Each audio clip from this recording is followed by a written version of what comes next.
Clicking sounds, sounds that reveal the presence of radioactive rays. The instrument, a Geiger counter, is converting radioactivity into sounds we can hear. This radioactivity is coming from a small piece of radioactive material inside this plastic cylinder. The small amount of radioactivity coming from the cylinder is harmless.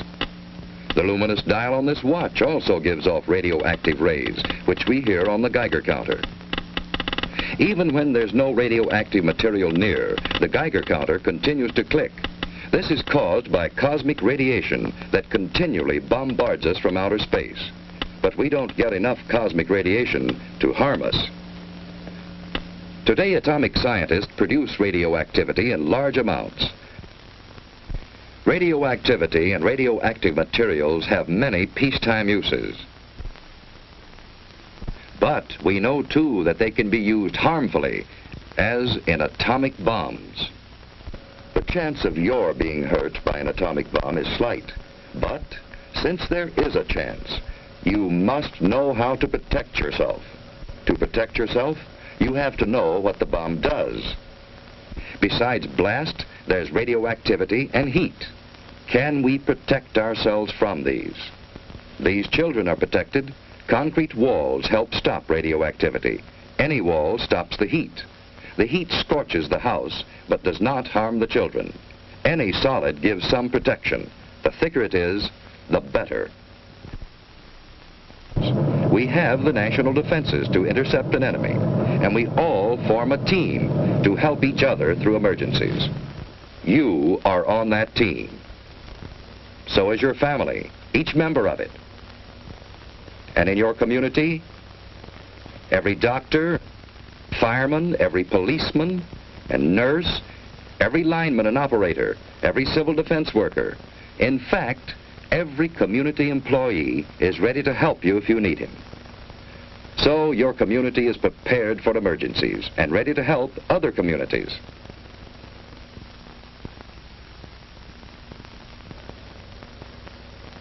We have state and national headquarters for civil defense. And your city has a civil defense corps. We have a warning system and a system of defense.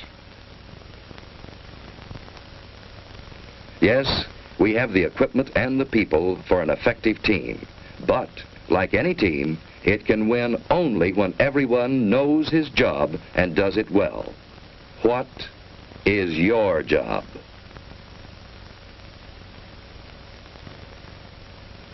What if a warning siren sounds? What should you do?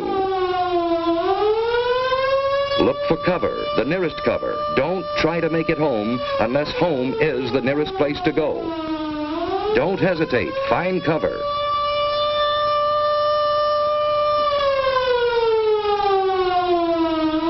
Everyone is in on this.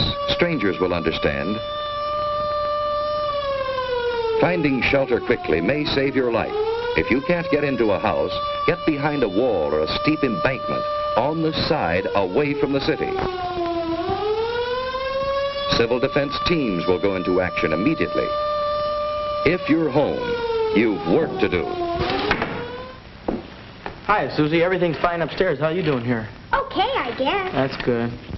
We repeat, cover windows to protect against the possibility of broken glass, heat, and radioactivity. Turn off fires.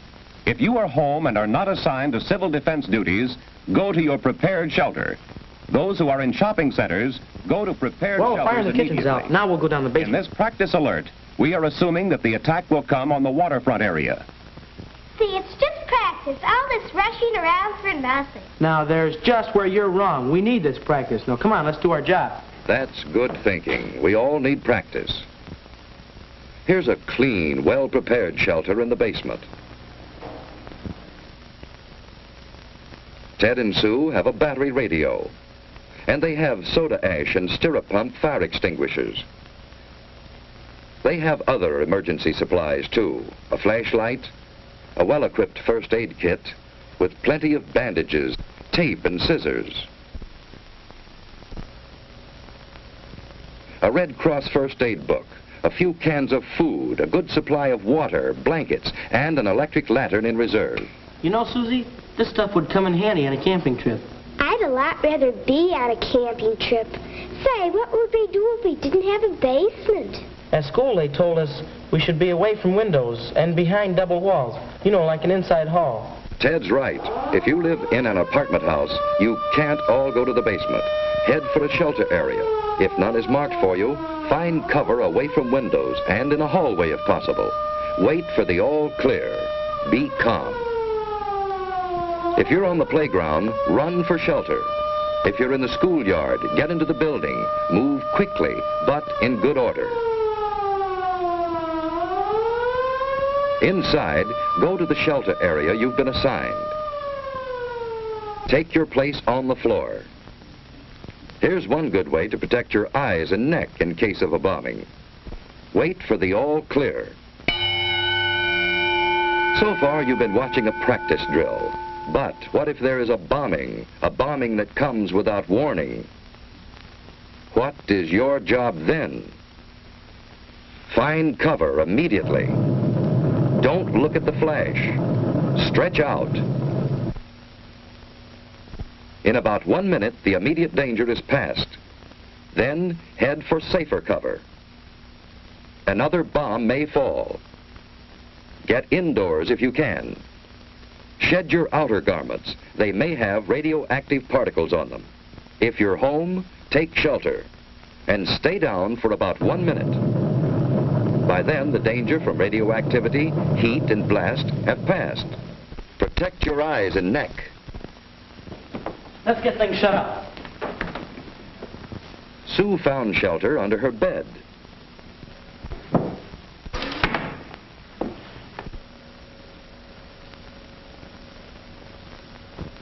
Dad, let's get the battery set. When the house current is off, that battery radio is essential. Keep tuned in.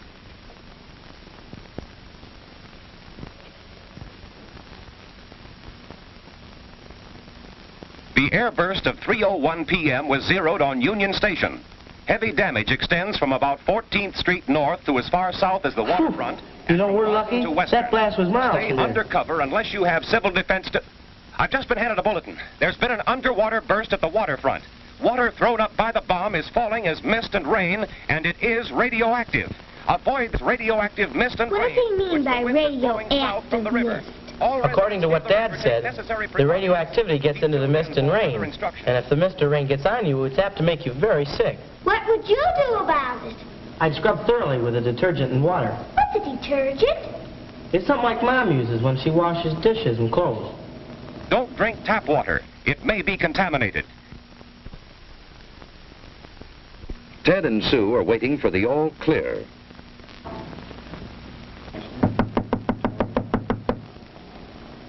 I'll see who it is. Hello, who's there? It's your block warden, Mr. Carlson. Come on in, Mr. Carlson. Hello, Ted. Hello. Ted, this is Mr. Franklin, our radiological monitor. He's here to check for any radioactivity. I saw your mother down the shopping center. She's fine. Well, there's no damage here. No, it's been very good here. Hello, Sue. Say, have you seen my dad lately? He's down at headquarters, and boy, he's really busy. Yeah? Well, there's no radioactivity here. Say, Mr. Franklin, is that a pen on your coat there? Oh, no, that's a dosimeter. A dosimeter? Well, what's a dosimeter? Well, it measures the amount of radioactivity that I've been exposed to. But this is the meter that I use to check with. Say, Mr. Carlson, is there anything I can do outside to help? No, Ted, everything is under control.